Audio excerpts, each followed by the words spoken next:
Hello and welcome to Wellness Lux. Today you are in for a special treat. We are going to be speaking to an amazing woman, so motivational, so inspiring, Dr. Victoria Burgess. Dr. Burgess earned her doctorate in health and human performance. She is also an adjunct professor in the Human Performance and Nutrition Department at Concordia University. She is a professional water sports athlete, a Guinness World Record holder, and we're going to talk about that in the interview. And she is committed to serving her community. She has served as the head coach for the Broward County Special Olympics stand-up paddleboarding team, and she's also a founding member of the Surfers for Autism. She is a passionate advocate for women in sports, and she remains a powerful source of inspiration for female athletes and amateurs alike. I am so excited to learn from her, to hear about her health tips, her journey, and she is full of motivation and inspiration. Let us welcome Dr. Victoria Burgess. Hello. Dr. Victoria How's it Burgess. going? Oh my goodness. So glad we got to finally connect. I know. Thank you so much. I know you're so busy. And I was thinking, I think I've been trying to get this interview for like over 2 months. So I'm so excited. I'm so thrilled. So I happy know. to be talking to you. So I appreciate you taking the time. Same. You're Yeah, just amazing. And I know you're so busy. So this is awesome. Thank you so much. no So problem. I did my intro, so I'm going to just go ahead and dive right in and just start asking you Okay, some questions. And first, I'm going to just ask you about stand-up paddleboarding because that's how I sure. got to like learn about you and that was what stuck out. And when after looking at your bio, I'm like, wow, you're just amazing. You're all over the place. But tell me about paddleboarding. Like, how did you get interested in that? And how did you start with that? I started with that probably back in 2013. Um, because at the time I was talking to my long-term boyfriend at the time, and he was like all into paddleboarding. So that's how I got into the whole scene of paddling. And I was an athlete my whole life, so I just kind of like gravitated towards the competition side of it. And when you reach that age where you're like, I don't know, there's nothing to do anymore for myself, like sports in high school and college, and then nothing. So I was kind of like, oh, this is cool. It's something to focus on. And the community is really great. And yeah, it was something new, and you know how it goes. That's how I got into it. That's awesome. So were you So, always into water sports or was that your first sort of sport that you got into in the water? I started surfing when I was about 20, so a little later. And then, so I guess that was, I don't know what year, how old. Oh, and it must have been 20. I was probably like 29-ish or Uh-huh. so. And when I started kind of getting into paddleboarding. So yeah, it was my second water sport. Wow, Um, that's awesome. but yeah. So what does a typical like training day look like for you? Like what's kind of give us an idea of your schedule? I mean, it depends on what I'm training for. So obviously paddleboarding is my main sport these days, with racing, although this year has been hectic with just everything else going on. But I mean, typical day will usually I work out twice a day, whether I'm training for something or not, typically. But I will get on the water about 5 days a week when I'm in training for paddling. And then I'll lift probably about 3 days or sometimes four a week, and then I'll run probably about twice a week. So most of the days are 2 days. Sometimes I have to, feel out my body, see how sore I am now that I'm getting older. and, and recovery is more important these days. So just, finding a different balance now in my 40s it's been fun. But yeah, so typical, lift and run, or lift and or run and paddle, just depends on the type of event I'm working on. Right, right. Wow. And so when you run, what's your distance usually? Like what's an average run for you? I usually just go like 3 to 6 miles. I'll mostly do shorter sessions. So if I'm doing like 3 times a week, I'll do maybe a long run at 6 miles, and then maybe like a 3 mile run, and then like a day of sprints or Mhm. something. Wow. Okay. So Oh, just 3 miles. Like, I don't run fast. I'm not I'm not a fast runner, but running does significantly help paddling when it comes to racing because like it when it comes to cardiovascular development, paddling is such a weird sport. It's like power endurance, I like to call it. So hmm you're using your muscles and you're using like a lot of smaller muscles too. So to get that endurance where you can go on a long run and it's a little bit easier hmm than paddling because your muscles and your arms get a lot more tired than when you're running with your legs. Yeah. So to get like extra time aerobically, Mhm. it's easier to like get it in with running and Mhm. paddling. So if So somebody was interested and wants to start, what would you say? Like if they want to start paddling, what would you recommend they do? just get on the board. Get on. That's the main thing is just to get on a board that is suitable for yourself. Like, don't try to go too narrow or small at first. Everybody started on a big board, get your balance, hmm and then just go and don't be scared of falling. Everybody falls, even the professionals fall, and it's water, so it doesn't hurt. But yeah, I mean, I think a lot of things that hold people up is they feel like they're going to look stupid if they fall.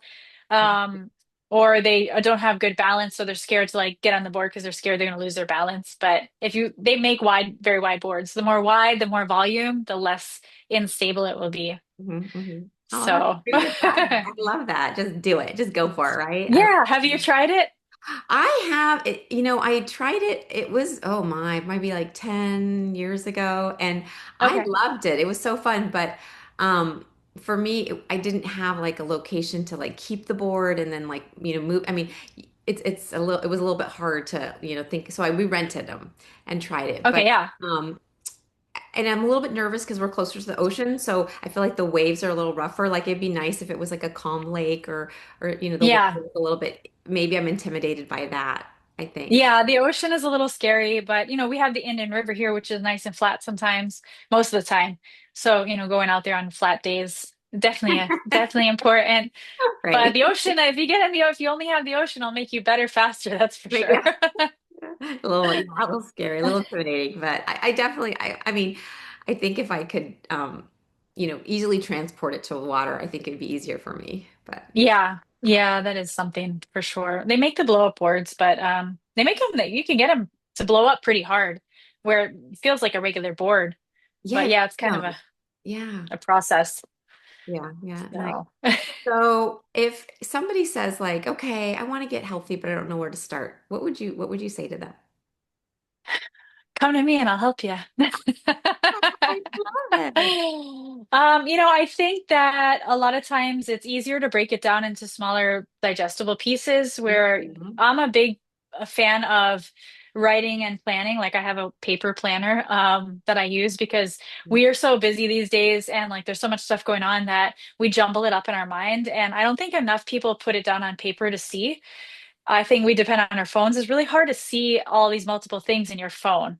And if Mhm. something gets messed up, where are you going to switch that other thing? So I always say like start a paper planner and just write down smaller goals and do it like that. Mhm. Um, and then just, like I said, picking a couple maybe small goals and Mhm. just Mhm. trying to nail those down. Mhm. But Okay, I like that. And what about food? Like any nutritional tips that you can share with anybody who wants to, feel better, have more energy? What would you say? I would say, well, don't be scared to eat. Number Mhm. one, a Mhm. lot of people underfuel, especially like middle-aged women. We typically underfuel a lot. It's not necessarily about the amounts. Of course, it is the amounts you're eating, but what you're eating.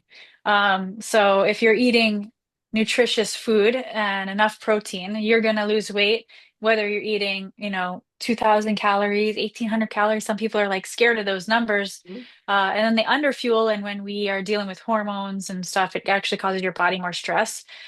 So Mhm. you store a lot more fat.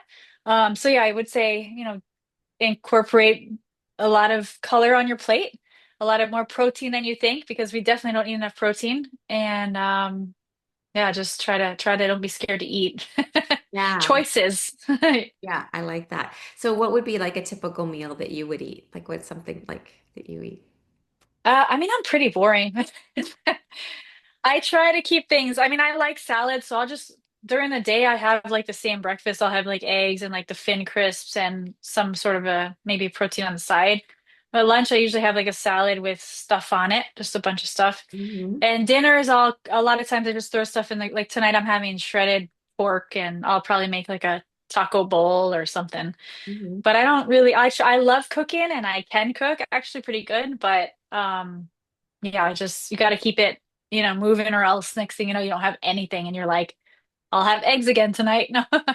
Yeah. Um, but yeah, I'm not a fancy eater because I'm a little busy and I have to like be on the go a lot, but I still want to like nail what I need. If Mm-hmm. I'm training, I'm a little more structured with it. I'll plan a little bit more, but I've never been like a meal prepper. Right. I make big batches and I'll have leftovers, but some people they do like pretty fancy things. I can't do it. No, I find that So, the different people that I've been talking to, they all kind of are saying the same thing. Like, I'm a simple eater, or like you said, boring, which I don't think it's boring, but I think too many of us put too much pressure on ourselves to have to like make something extravagant for our families or for ourselves every night. yeah, And it's really like there's the basics, right? Like for me too, I've learned, through my journey this last year of all my research, it's just the basics, right? You just keep yeah, making the same thing. And yeah, it does seem like, oh, that's so boring, but it's actually what your body's craving. I mean, it's just like a yeah, small amount of things that are really nutritional and you need to exactly. love that. I love that. I think we put too much pressure Yeah. on ourselves to make these crazy meals and I mean, my Pinterest board for recipes probably has like 30,000 pins on it. I've probably made like five. right. So, but Yeah. I'm gonna make some more, I swear. So, do you have any like healthy habits that you want to share with us? Like, what are some of the things that you do that would be? I mean, I would say, well, whether I do it or not, no. I think, making sure you're hydrating enough is really important. So I always try to start my day off with water because I love coffee Mhm. and I'll drink like coffee till noon and not any water. So I incorporated water in the mornings. So just making that happen in the morning, so you're not peeing all night if you haven't gotten it in. That's one thing I think is important. I don't know, I just going into robot mode, it's not eating, but maybe it is eating. I like to call it robot mode. So not thinking about what you're going to do when you have it on your plan, healthy Mhm. things, because a lot of times we procrastinate, but just like zoning out your mind and going for the run or going for the whatever salad and not thinking about it. Mhm. If you don't think about it too much, you already had it planned out. That's on your thing. You're going to do it whether you want to or not, and just try to go um, without thinking. Don't Right. think. Don't overthink That's it. the biggest thing. Just do Don't it. think. Yeah. Just do the thing. Just do it. I So, love it. So, are there three, like, if you could give us three habits that you believe are like super important for like health and longevity, what would those be? I would say sleep Mm, is really important. Hydration and proper planning. mm, Those three things I think are huge. I mean, obviously, protein intake is very undertaken, but it's a big, popular one everybody talks about. mhm, And making sure you're getting some kind of weight training in and not being scared of it, especially as we age, mhm. because muscle mass fades so quickly that Right. I'm sure we've seen. I see in people all the time where you're like, whoa. So I guess that's more than three, but definitely sleep for sure. Yes, I think we don't feel like as important as it is because that's our recovery too, right? Like, I mean, we need to let our body recover and it happens when we're sleeping. So I love that. Thank you. Yeah, Good reminder. yeah. I know. I So, did my dissertation on sleep and I had people wearing actigraph watches and I was shocked like how many times, you wake up and you toss and turn and just the sleep quality. But yeah, I mean, a lot of your hormones are released during the night for mhm. recovery and for stress. And if we don't get it, then it's not good. Yeah. Wow. So So you're making me like think about what would be some helpful tips for people who are having, because a lot of people have a hard time sleeping or they wake up at 4 and can't go back to sleep. Like, what would you say? Like, that would be something that would help them get a better night's rest if they're having those issues. I mean, the typical, first of all, if you sleeping with somebody could obviously be outside your control, but controlling everything that you can control, Hmm. dark, cold bedroom, no outside sounds if possible. Sometimes adding white noise actually helps, Mm-hmm. which helps me because if you are sleeping next to someone, maybe they snore or the Hmm. dogs or whatever. So just trying to get yourself in that cold, dark environment is important. Screen time is huge. So trying to turn off your screen like 2 hours before bed is a big factor. If you are struggling to fall asleep at 4 in the morning, don't grab your phone and scroll. Mm-hmm. Like maybe it's a good time to start doing like breath work or meditation or something. There's some things that even say to get up and walk around and then go back, lay down. Mm-hmm. But definitely staying off the screens is important because it messes up your rhythm when you're sleeping and you get exposed to the light, in the middle of your sleep cycle. So, Oh, and journaling. I mean, if people are waking up in the middle of the night a lot, journaling before bed is kind of helpful because a lot of times you're waking up and you're thinking about all these things that you have to do. mm-hmm. Mm-hmm. So, however you have to do to get that off your mind. Right. Oh, I like Yeah. that. Yeah. And so don't fight it. So like if you wake up at 4, like you said, like get up, maybe walk a bit and then try and go back to sleep in a little bit and that might Yeah, help. I would say if you're laying there and tossing and turning like 10 minutes, get up, get Mm-hmm. a drink of water or something, and then lay back down. But try to avoid the TV or your phone. Mm-hmm. And then, or lay there and try to do some mindful work with breathing and stuff. Because then a lot of times it actually puts people to sleep. Mm-hmm. And, it's also helpful in a lot of other ways too. So, Oh, okay. Wow. Those are great Mhm. tips. So thank you for that. So what about like, are there foods that you think we should avoid? Like, are there things that you'd be like, ooh, stay away from that? I mean, uh, nutrition is like religion, right? So I like to work with people with what they work with. So I'm not like big on pushing certain things, but I do think that highly processed foods Mm-hmm. and added sugars are not necessary, whenever possible to avoid them. But sugars, as far as like natural sugars and things, not necessarily a bad thing, but the added sugars and all the additionals, you need carbohydrates for performance, and a lot of vitamins and mineral, like fruits and vegetables, are carbohydrate. Mm-hmm. Um, so yeah, I mean, and then processed food is the obvious. It's got a lot of different seed oils and who knows what in it, chemicals, Right. which cause all the cancers and everything like that. So it's kind of like a sometimes a necessary evil when you're on the go and you have to try to Mm-hmm. grab. What I try to look for is just like the typical, if you can read it on the label, go for it because Mm-hmm. it's better to eat than to starve yourself all the time. But yeah. Yeah, there's certain situations where it's unavoidable, right? And you have to just Yeah. grab something. But as long as it's like not the norm, right? You just once in a while and yeah. Yeah. So then I want to bounce back to your earlier career, 16 years as a firefighter paramedic. That's awesome. So like Yeah. tell me what like how you got interested in that. Um, I didn't want to go to college. Oh, Who would have known I would have kept going that's to so school? fun. I went to college my first year after, just local down South Florida, but I just wanted to like start making money and get into a profession. So I always liked the medical field. Mhm. And then that was like I could kind of do medical. I just had to figure out the fire thing. So I just started learning from my friends. They have Explorer programs and things like that. So I got hired when I was 20. So I was Mhm. pretty young. And yeah, just kind of went from there. The time goes by so quick. So I Mhm. spent 16 years. I did 10 years on the rescue, and then I got promoted to fire inspector. So I worked in the investigation bureau for the last 6.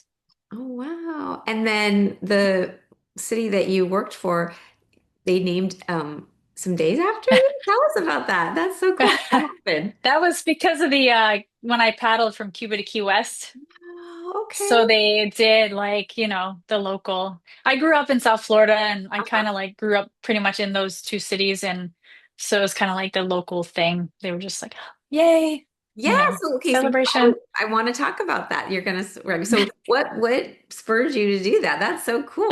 Like, tell us about that.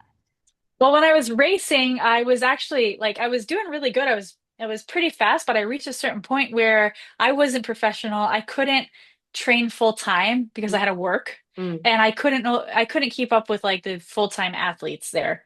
And I didn't want to quit my job to paddleboard. So then I started getting into longer distance paddling, which was some of the crossings. So I did a few crossings in Hawaii from island to island races. Mm. And I liked it because it still was a personal challenge and it was still a Uh-huh. race, but it was more like ocean, which was my thing, navigational, just different components where it wasn't only just the grind of you're going to get beat if somebody's training every day. You had to be, ocean smart too. So I did a couple of those, and then I was like, what can I do over here? And it started at a bar. No. Then I just saw that, obviously the channel was there. It was closer to home. It was just a lot longer than what I had done before. And yeah, I don't know. I just said, all right, I want to find something to push myself that is going to break me. That was my goal. Uh-huh. Uh-huh. And I thought, well, this might do it. Let's see what I can do. Wow. And that's what made me decide to do it. I know, it's Yeah, crazy. because that was what, 115 miles? Yeah, it was 115 miles. Took 27 hours and 48 minutes, nonstop. It was a great adventure, that's for sure. Yeah, So, that is absolutely amazing. Wow, wow. The strength and the endurance and just the grit, like all that. So wait, did you train specifically for that? Or you were just, yeah. yeah, yeah, I was trained. I mean, I was already trained base-wise because of the racing, but I had to switch my training into ultra endurance, which was a lot. I had to actually learn how to slow down, Oh, and learn my pacing and learn eating, eating for something like that, which was fun in itself. I ate 7,000 calories that paddle. So wow. it was long. But yeah, so I took about 6 months to train specifically for it. Uh-huh. And then yeah, And so now you're the Guinness World Record holder. I love I know, still got it. I that. did get contacted by a guy this like a month ago actually that wanted me to train him to do it. Wow. So I don't know. I'm not sure. I don't think he is very serious though. So I'm like, don't want to get myself involved if he's not like super serious. He wasn't, yeah, yeah. So if he's gonna beat my record, he's got to be cool. So Well, it sounds like nobody's done it yet. So that's awesome. Way to go. So, and then PhD, this is so cool. Health and human performance. So tell me, like, what interested you in that? I don't really know much about it. So tell us, what is that?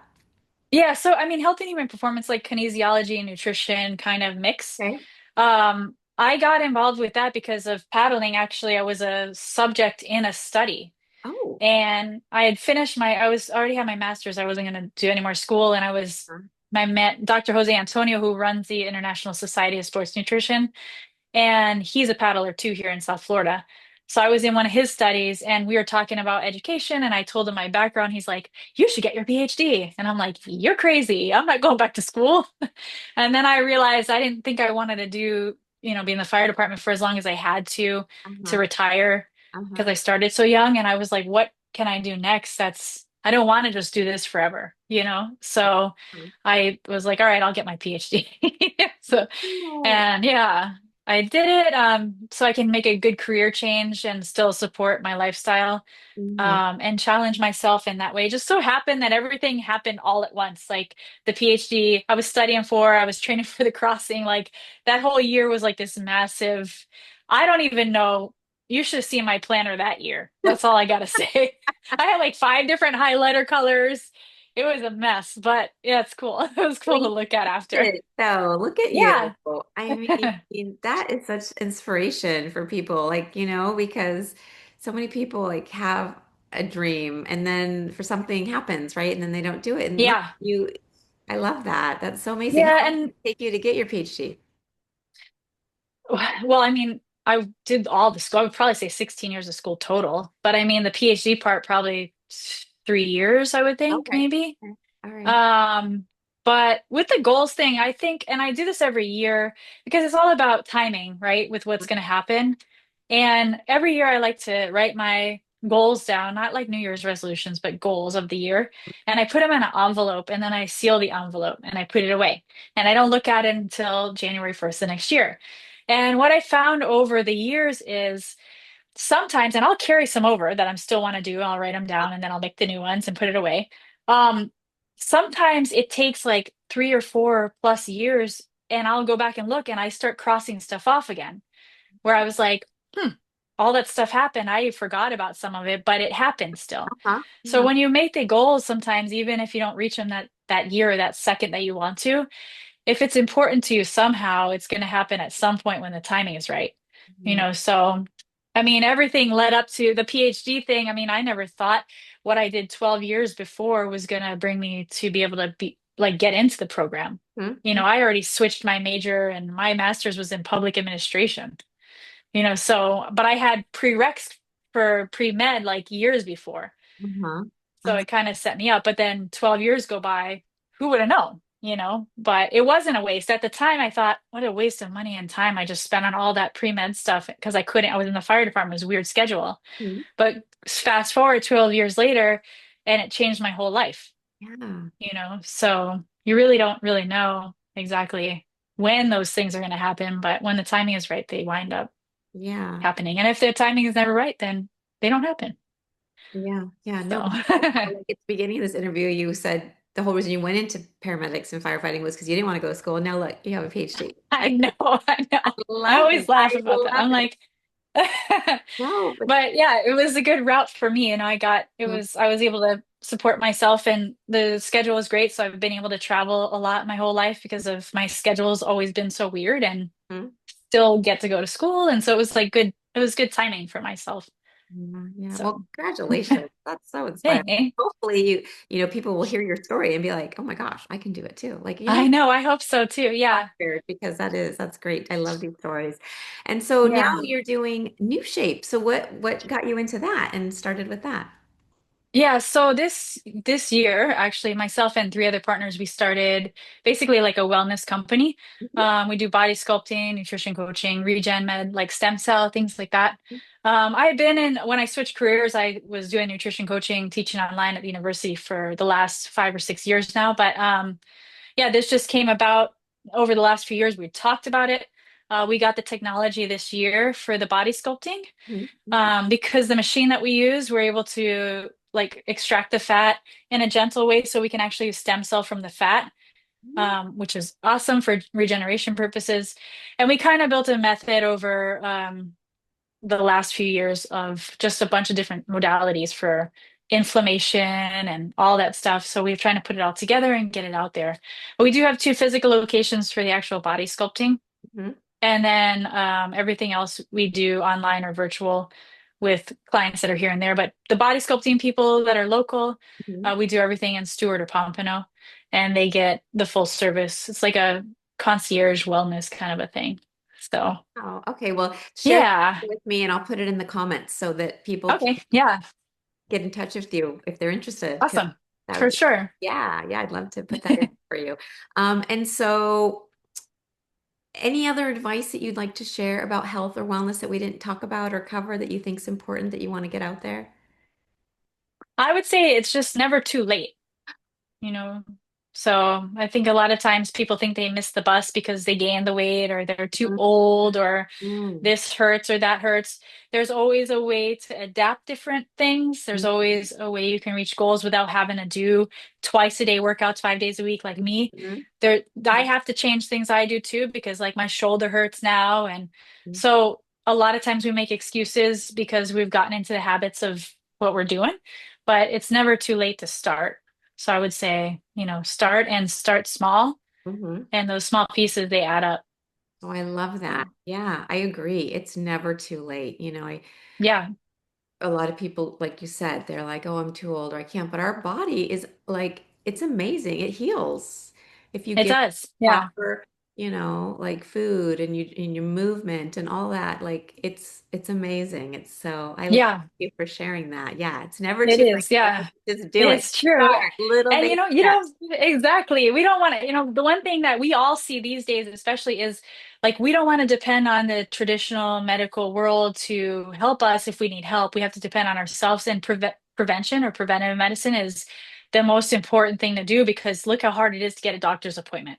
Oh yeah. So, and we have the tools now to do it. Like we could do micronutrient paneling. I can make custom vitamin compounds what we do. Mhm. So if you have the availability now for all this stuff, who's going to do it better than us for ourselves? Nobody. Right. So definitely take advantage of everything out there because nobody else is going to do it. Or you're going to wait forever. And proper food, rest, controlling stress, all that Mhm. can totally heal, like you said. I mean, it will heal your body.